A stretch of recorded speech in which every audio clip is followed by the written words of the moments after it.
हरियाणा के मुख्यमंत्री बदलते ही मुश्किल में बीजेपी, संकट में फंसी सरकार। खट्टर की जगह नायब को सीएम बनाने का दांव हुआ फेल।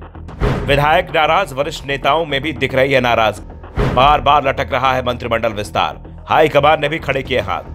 हरियाणा में 12 मार्च को अचानक ही मनोहर लाल खट्टर ने सीएम पद से इस्तीफा दे दिया।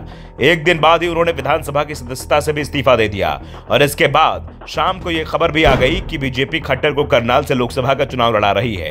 यानी जो नेता 9 साल से भी ज्यादा समय से हरियाणा का सीएम था, अचानक ही उसे हरियाणा से हटाकर सीधा दिल्ली की राजनीति में सक्रिय करने की तैयारी कर ली गई है। खट्टर के लिए करनाल से लोकसभा चुनाव जीतना ज्यादा मुश्किल नहीं दिख रहा है, लेकिन खट्टर की जगह सीएम बनाए गए नायब सिंह सैनी के लिए सरकार चलाना जरूर मुश्किल दिखाई दे रहा है। दरअसल हरियाणा विधानसभा में सदस्यों की संख्या 90 है। इसमें से खट्टर ने विधायक पद से इस्तीफा दे दिया है, जिस कारण से यह संख्या इस समय 89 है और बहुमत का आंकड़ा 45 है। इस समय विधानसभा में बीजेपी के सदस्यों की संख्या 40 है, तो कांग्रेस के पास 30 और जननायक जनता पार्टी के पास 10 सीट है। 9 निर्दलीय और अन्य के पास हैं। इसमें से भी 7 का बीजेपी को समर्थन मिला हुआ है, यानी बीजेपी को बहुमत के आंकड़े से 2 सीट ज्यादा मिली हुई है। ये बहुत बड़ा बहुमत तो नहीं कहा जा सकता, और वो भी तब जब समर्थन देने वाले 7 विधायक निर्दलीय और अन्य दलों के संबंध रखने वाले हों। 12 मार्च को जब नायब सिंह सैनी ने सीएम पद की शपथ ली तो उनके साथ 5 मंत्रियों ने भी शपथ ली थी, जिसमें रणजीत चौटाला के रूप में एक निर्दलीय विधायक को भी मंत्री बनाया गया था।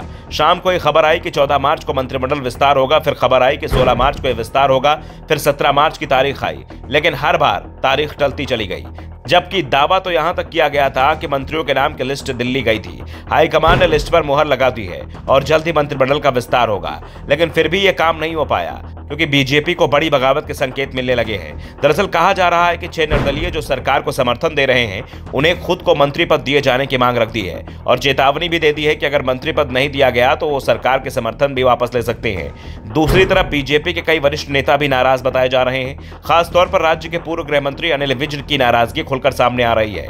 वो शपथ ग्रहण समारोह में हिस्सा लेने के लिए भी नहीं पहुंचे थे। पार्टी उन्हें मंत्री पद देना चाहती है, लेकिन अभी तक विज की नाराजगी दूर नहीं हुई है, जिस कारण से मंत्रिमंडल का विस्तार लटका हुआ है। साफ है, मंत्रिमंडल का विस्तार जिस दिन भी होगा उसी दिन हरियाणा बीजेपी में बड़ी बगावत हो सकती है।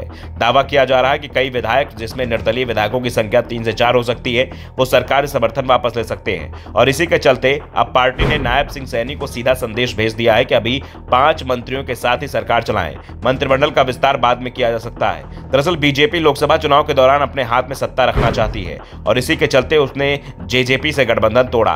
खट्टर की जगह सैनी को सीएम बनाने के लिए सैनी वोटरों को बड़ा कारण माना गया, जिसकी संख्या यूपी और राजस्थान की 1 दर्जन से भी ज्यादा सीटों पर प्रभावी है। ऐसे में बीजेपी का जो भी दाव हरियाणा को लेकर चला गया, वो उस पर उल्टा पड़ता दिखाई दे रहा है। अगर मंत्रिमंडल का विस्तार नहीं किया जाता है तो विपक्ष सरकार पर सवाल उठाएगा, और अगर सैनी मंत्रिमंडल का विस्तार करते हैं तो पार्टी में बड़ी बगावत हो सकती है। Bureau report, the Navdarpan news.